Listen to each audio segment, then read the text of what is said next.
So wala pa talagang parang pinaka-pinal, kumbaga mga ilang porsyento yung masasabi natin na meron ng plano or mailalabas na nila yung plano or kailan po yung timeline po, USEC, na mailalabas nila yung plano? Meron ba silang assurance niyan? Yun din po ang inihingi po natin. Sana po mabigay na sa lalong madaling panahon para ho eksakto na po yung ating galaw. Hindi po namin pwedeng hulaan din po. So yung official report po ng DPWH, hinihingi na rin po natin yan.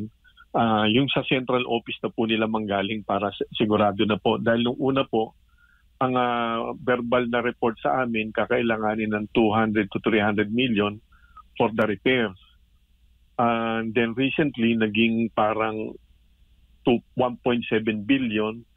And then yun, narinig natin 7 billion. So para maging mas malinaw na talaga, lahat na yan para sigurado na po tayo.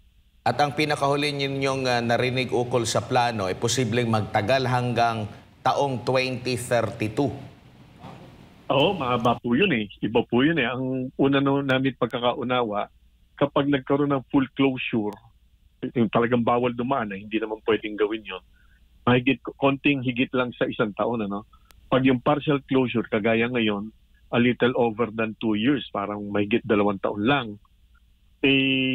Pero may narinig na kami 2032, kaya lang ako, teka muna, mas mabuti na pong magkalinawan ng todo-todo. Although, yun daw more than 2 years, makakadaan na ho ng maganda yung ating mga kababayan.